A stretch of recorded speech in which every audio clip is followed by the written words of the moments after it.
नमस्कार, मैं हूं आशीष त्रिपाठी। आपके साथ सत्ता का महासंग्राम देख रहे हैं आप। और बैतूल से इस बीच एक अहम खबर बताएं, उसके बाद आगे बढ़ेंगे। बता दें आपको कि इस शख्स ने जिला अस्पताल में जाकर हंगामा किया। हाथ में फावड़ा लेकर यह अस्पताल पहुंच गया और खुद पर फावड़े से वार करने लगा। दरअसल इस शख्स को मानसिक रूप से विक्षिप्त बताया जा रहा है। अस्पताल में इस तस्वीर को देखकर लोगों में अफरा तफरी मच गई। मरीजों में दहशत फैल गई कि जो शख्स अपने ऊपर ही फावड़े से हमला कर रहा है वो तो किसी पर भी हमलावर हो सकता है। अब सवाल यहां ये उठ रहा है कि अस्पताल में गार्ड्स या कोई सुरक्षा बल क्यों तैनात नहीं है कि वहां कोई भी आकर के इस तरह का हंगामा करे। बैतूल से पूरा मामला सामने आया, जहां पर एक मानसिक रूप से विक्षिप्त व्यक्ति ने अस्पताल में जाकर अपने ही ऊपर फावड़े से हमले करना शुरू कर दिया। अब इस पूरे मामले में और आगे डिटेल्स आप तक पहुंचाएंगे। फिलहाल आपको बता दें कि वहां इस हरकत से अफरा तफरी मच गई। कुछ समय के लिए मानसिक रूप से विक्षिप्त शख्स वहां अस्पताल में जब पहुंचा हाथ में फावड़ा लिए हुए तो लोग डर गए और फिर उसने अपने ऊपर ही हमला करना शुरू कर दिया। ऋषु नायडू हमारे सहयोगी जुड़ गए फोन लाइन पर। ऋषु, कौन है ये शख्स और अस्पताल में फावड़ा लेकर क्यों पहुंच गया? जी देखिए, ये जो लड़का है जो फावड़ा लेकर दिखाई दिया और काफी अफरा तफरी मची इसकी वजह से, इस लड़के की माँ दरअसल जिला अस्पताल परिसर में जो ट्रॉमा सेंटर है वहां एडमिट थी और कल शाम से ही ये युवक अजीब अजीब हरकतें कर रहा था। इसने जो साइकिल स्टैंड के जो कर्मचारी थे उनके साथ भी शाम में हाथापाई की थी, जिसके बाद पुलिस ने आके इसे वहां पर एडमिट करवाया था जिला अस्पताल में। और कल देर रात इसने फावड़ा लेकर जिला में हंगामा मचाया, दहशत फैलाई। अस्पताल परिसर के टॉयलेट के ऊपर ये चढ़ गया और वहां पर खुद के ऊपर ही इसने फावड़े से कई बार हमले किए। हालांकि लोगों ने जब पुलिस को बुलाया तो पुलिस इसे लेकर के वापस जो है जिला अस्पताल लेकर आई, वहां उसका इलाज करवाया गया है और फिलहाल ये युवक जो है अभी पुलिस अभिरक्षा में है। हालांकि लोगों का ये कहना है, जो भर्ती मरीज और उनके परिजन है, कि इस तरह के लोगों को जिला अस्पताल में रखना काफी खतरनाक हो सकता है, क्योंकि सभी मरीजों की जान ऐसे लोगों से खतरे में आ सकती है। हालांकि पुलिस ये कह रही है कि जल्द से जल्द इसे पुलिस अभिरक्षा में ही कहीं और शिफ्ट करवाने की जो है बात द्वारा की जा रही है।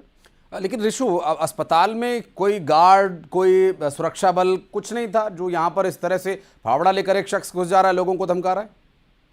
जी देखिए, जो बैतूल का जिला अस्पताल है वहाँ अस्पताल परिसर के अंदर एक पुलिस चौकी बनी हुई है, जिसमें बमुश्किल 1 या 2 लोगों का स्टाफ होता है इमरजेंसी ड्यूटीज के लिए। इसके अलावा जिला अस्पताल के जो गार्ड हैं वो भी मुख्य द्वार पर केवल 1 गार्ड वहां पर होता है। और जिस तरह से ये युवक हंगामा मचा रहा था, गार्ड भी काफी डर गए थे, क्योंकि शाम में ही युवक ने 2 जो साइकिल स्टैंड के कर्मचारी थे उनको क्षति पहुंचाई थी, उनको घायल कर दिया था मारपीट करके, हाथापाई करके। ऐसे व्यक्ति को खुले में छोड़ना ठीक नहीं है। ऋषु, बहुत शुक्रिया आपका इस पूरे मामले पर जानकारी देने के लिए।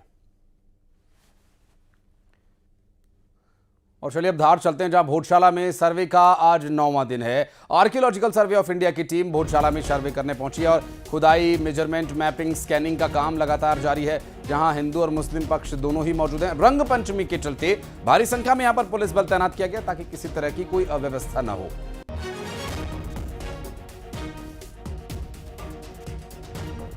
तो भारतीय पुरातत्व विभाग की टीम लगातार 9 दिन से इस जगह सर्वे कर रही है, उन तथ्यों को खंगाल रही है जो बतौर रिपोर्ट कोर्ट में पेश किए जाने हैं। आपको बता दें कि इस सर्वे का आज 9वां दिन हो चुका है।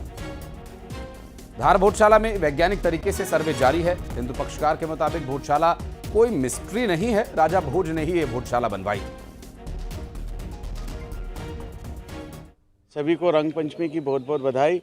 माननीय उच्च न्यायालय के निर्देश पर भारतीय पुरातत्व सर्वेक्षण विभाग द्वारा मां सरस्वती मंदिर भोजशाला का जो वैज्ञानिक सर्वेक्षण हो रहा है उसका ये 9वां दिन है और बिना किसी अवकाश, बिना किसी छुट्टी के लगातार 22 मार्च से यह सर्वे चल रहा है। सर्वे में सारी नई वैज्ञानिक तकनीकों का प्रयोग किया जा रहा है। खुदाई भी हो रही है, GPR, GPS, carbon dating, videography, photography के माध्यम से पूरा काम हो रहा है। जो पूरे धार के हिंदू समाज का संघर्ष रहा है सदियों से, मां सरस्वती की वाग देवी की प्रतिमा को पुनः गर्भगृह में स्थापित करने की जो मांग है, वो ऐसा लगता है कि बस अब कुछ ही दिनों की बात है और सर्वे से जो परिणाम आएंगे वो पूरे सकारात्मक आएंगे। और जबलपुर से एक बड़ी खबर आई, जहां वर्दी में ठुमके लगाना एक वर्दीधारी को महंगा पड़ गया। दरअसल आबकारी अधिकारी विकास त्रिपाठी सस्पेंड कर दिए गए। आबकारी आयुक्त ने तत्काल प्रभाव से उन्हें सस्पेंड कर दिया। और ये देखिए विकास त्रिपाठी के ठुमके। विकास त्रिपाठी का विवादों से पुराना नाता रहा है। होली के दिन का ये वीडियो बताया जा रहा है और विकास त्रिपाठी होली के हुड़दंग में एकदम मगन। म्यूजिक पर क्या डांस हो रहा है और वर्दी में ठुमके लगाना इनको भारी पड़ गया।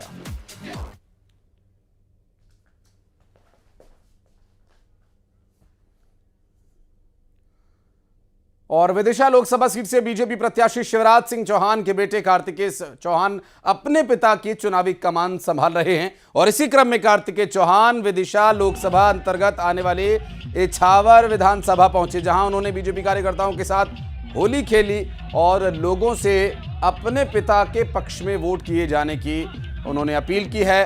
और ये पहला कोई ऐसा मामला नहीं है। इससे पहले जब वे विधानसभा चुनाव बुधनी से लड़ते आए, जीतते आए, वहां पर भी वे प्रचार के लिए नहीं जाते थे। पिछले विधानसभा चुनाव में भी हमने ये देखा था। हालांकि शिवराज सिंह चौहान अपने क्षेत्र में प्रचार के लिए नहीं जाते, बल्कि उनके परिवार के, उनके बेटे, उनकी पत्नी जाकर के लोगों से संवाद करते हैं और अच्छी खासी मैंडेट के साथ वे जीत कर भी आते हैं। जिन्होंने पार्टी को खून पसीना, और खून पसीना का मतलब, और प्रधानमंत्री मोदी जी ने देश के सुनहरे भविष्य की तस्वीर बनाई है। इस रंगों के त्योहार पर आइए हम सब उस तस्वीर को रंगने का काम करें और देश के सुनहरे भविष्य की रचना करें। मध्य प्रदेश के इंदौर शहर की होली के बाद रंग पंचमी का अवसर और इस पर निकलने वाली परंपरागत गेर, इसे 72 साल हो चुके हैं। हर साल की तरह इस साल भी ये गेर निकाली जाती है और आज भी ये गेर निकाली जानी है। 11 बजे का समय निर्धारित किया गया है, जो कि शाम 4 बजे तक चलेगा। बता दें कि इंदौर की अलग अलग जगहों पर अलग अलग संगठन अपने अपने ग्रुप्स के साथ गेर में शामिल होते हैं और इस दौरान 4 पहिया वाहनों में रंग भरकर रख कर लोग लेकर चलते हैं। अलग अलग पिचकारियों से रंगों की फुहार उड़ाई जाती है और इसके लिए हाथ से बनी हुई मशीन का भी इस्तेमाल किया जाता है। इंदौर के गेर में हर साल 2 से 3 लाख शामिल होते ही हैं लोग, और मुख्य रूप से हिंद रक्षक संस्था सृजन जैसे अन्य संगठन गेर संचालित करने का काम भी करते हैं। और ये सभी संगठन अपनी अपनी गेर लेकर चलते हैं, रंग गुलाल उड़ाते हैं, राजवाड़ा महल पहुंचते हैं, वहां से गेर नरसिंह बाजार और कपड़ा मार्केट से होते हुए वापस टूरी कॉर्नर पहुंचती है।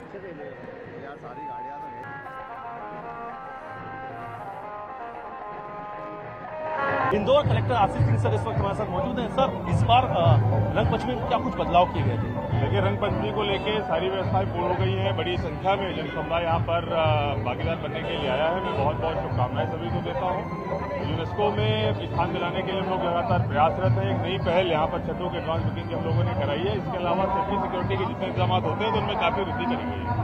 तो ये रहे इंदौर कलेक्टर आशीष सिंह साहब, और जिन्होंने बताया कि कितनी भी सुरक्षा के लिहाज से या यूनेस्को में शामिल करने के लिए जो पैमाना है उसके हिसाब से इंदौर में तैयारी की गई थी। यानी प्री बोर्ड एग्जाम की तरह इंदौर में इस बार की तैयारी की थी और वो नजारा भी नजर आ रहा है। Video journalist news 18 Indore.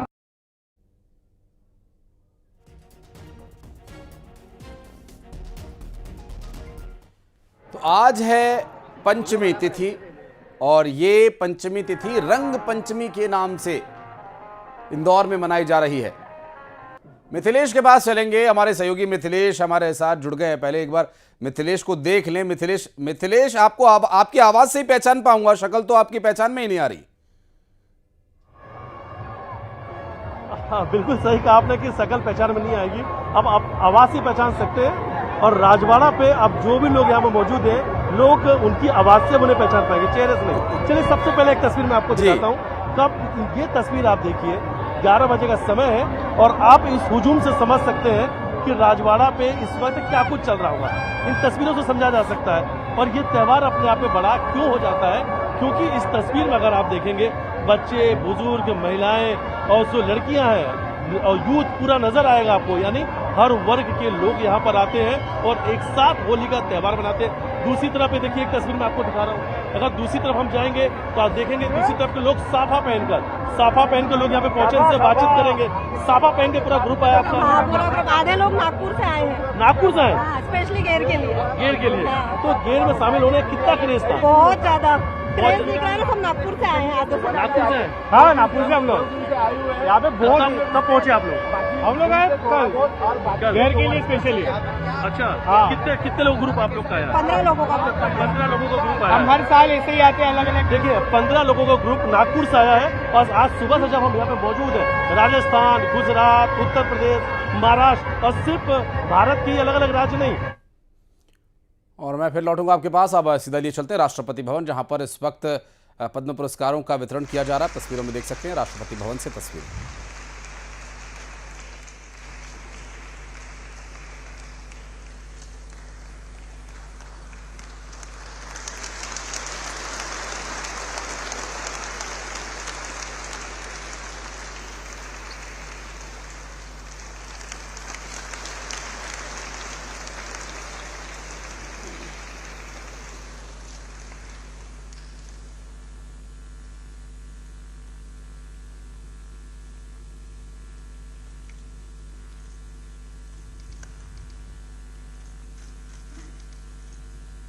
Chaudhary चरण सिंह मरणोपरांत उनके पौत्र श्री जयंत चौधरी।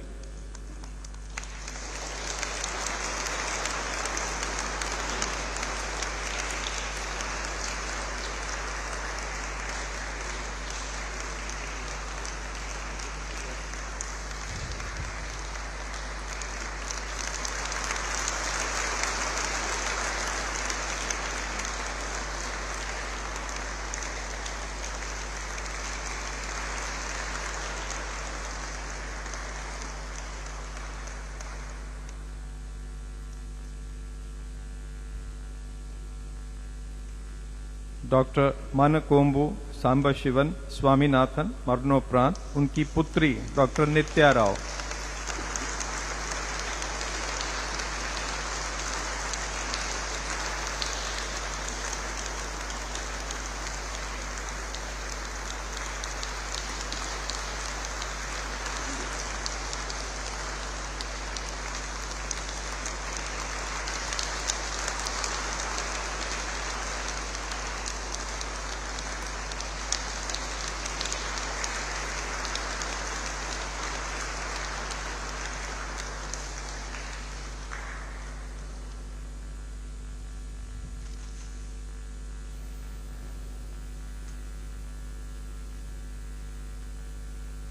श्री कर्पूरी ठाकुर मरणोपरांत उनके पुत्र श्री रामनाथ ठाकुर।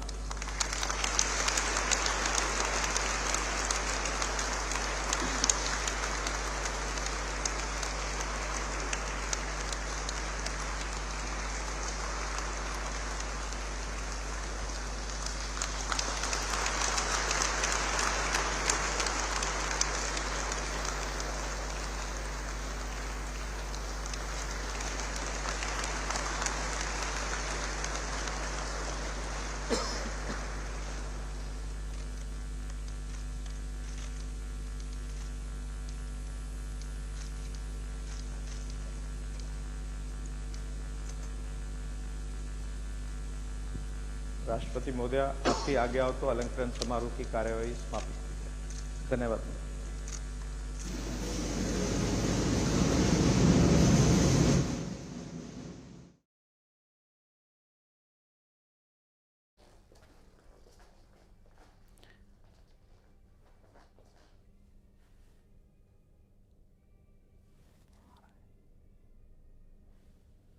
तो ये तस्वीरें हम आपको दिखा रहे हैं। ये देखिए, अब इस वक्त समापन हो रहा है कार्यक्रम का, और ये राष्ट्रपति भवन में चल रहा कार्यक्रम था, जिसमें कि पद्म पुरस्कार, माफ कीजिएगा, इसमें यहाँ भारत रत्न दिए गए हैं और भारत रत्न से सम्मानित किया गया 5 विभूतियों को, जिनमें से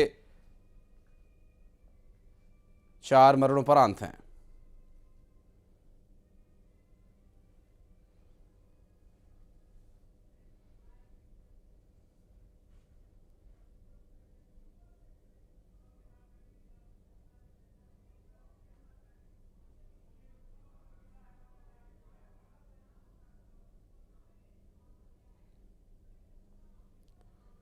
तो ये तस्वीरें आप देख रहे हैं राष्ट्रपति भवन से। यहाँ पर पुरस्कार वितरण हुआ और अलंकरण समारोह इस वक्त चल रहा था और अलंकरण समारोह में कार्यक्रम राष्ट्रपति की अनुमति से संपन्न हुआ। उपराष्ट्रपति भी आप देख सकते हैं वहाँ पर और एम वेंकैया नायडू, गृह मंत्री, प्रधानमंत्री, कांग्रेस पार्टी के राष्ट्रीय अध्यक्ष, विदेश मंत्री एस जयशंकर सभी इस वक्त तस्वीरों में नजर आ रहे हैं। और ये अलंकरण समारोह इस वक्त राष्ट्रपति भवन में। और बढ़ते हैं आगे, रुक करेंगे अगली खबर का। बैतूल से अगली खबर, जहां बैतूल में एक शख्स ने जिला अस्पताल में जाकर हंगामा किया और फावड़ा लेकर ये खुद पहुंच गया था अस्पताल में। दहशत फैलाई इसने और इसके बाद जो वहां हुआ, दरअसल इसने अपने ऊपर ही हमला करना शुरू कर दिया और अस्पताल में अफरा तफरी मच गई। मानसिक रूप से विक्षिप्त ये शख्स बताया जा रहा है।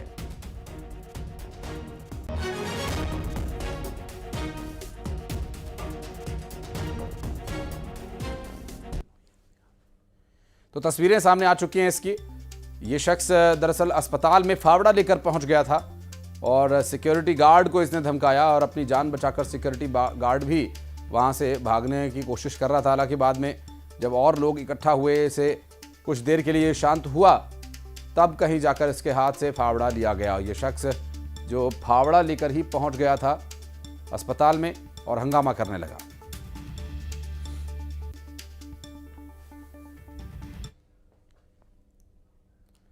और मुरैना में मरीज के परिजनों ने डॉक्टर के साथ मारपीट कर दी और ये डॉक्टर जो कि एक इलाज के लिए वह अस्पताल में मौजूद थे, इलाज के दौरान मरीज की मौत हो गई और जब डॉक्टर वापस जाने लगे तो स्कूटी पर बैठे डॉक्टर के साथ लोगों ने मारपीट की। घटना का सीसीटीवी वीडियो सामने आया। डॉक्टर योगेश उपाध्याय के साथ की मारपीट की गई थी। डॉक्टर्स ने कोतवाली थाने का घेराव किया और 3 लोगों के खिलाफ केस दर्ज किया गया है।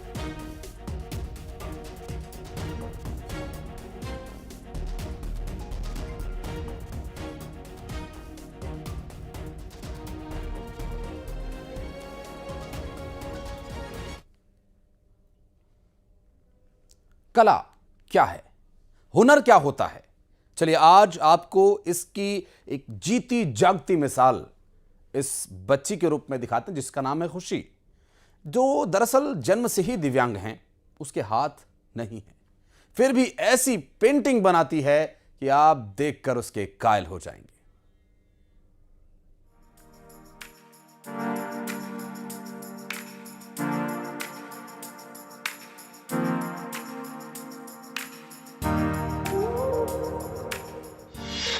दिव्यांग के हुनर का कमाल, खुशी की पेंटिंग कला को सलाम। पीएम से मिलना खुशी की तमन्ना। मत फिक्र कर अपने हाथों की लकीरों का, नसीब उनका भी होता है जिनके हाथ नहीं होते। ये लाइन ग्वालियर की खुशी के लिए हैं, जो दिव्यांग हैं लेकिन उसकी कला बेहद अद्भुत है। जब वो ब्रश से पेंटिंग करती है तो उसकी कला आपका दिल जीत लेगी। जी हाँ, अगर आपको यकीन नहीं तो इन तस्वीरों को देखिए।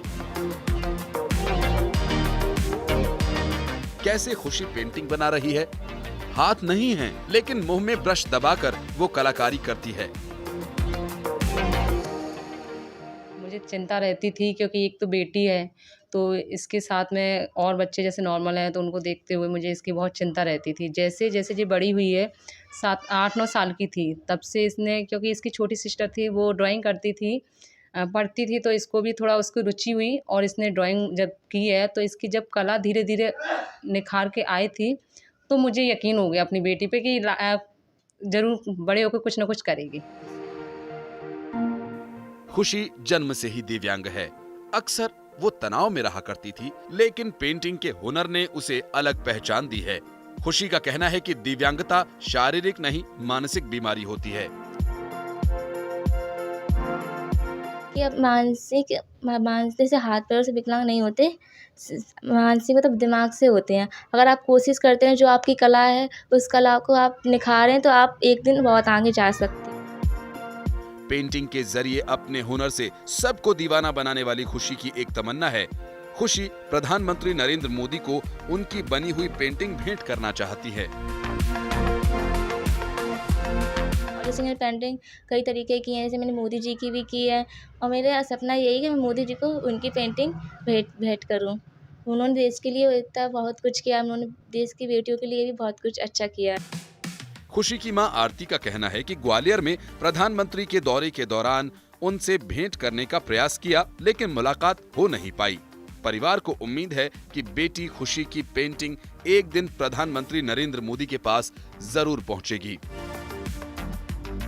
जी, मैंने प्रयास किया था जब आए थे नरेंद्र मोदी ग्वालियर में, तब मैंने बहुत प्रयास किया था, बट वो हमारा प्रयास सफल नहीं हुआ, है ना। हाँ, बट मुझे उम्मीद है कि हमारी बेटी की पेंटिंग जरूर मोदी जी तक जाएगी। खुशी ने एक बात साबित कर दी कि अगर इंसान के हौसले बुलंद हों तो काबिल बनने में शारीरिक कमजोरियां कभी आड़े नहीं आ सकती। खुशी ऐसे लोगों के लिए एक उदाहरण है जो कुछ करने के बजाय अपनी किस्मत का रोना रोते रहते हैं। ग्वालियर से सुशील कौशिक, न्यूज़ 18।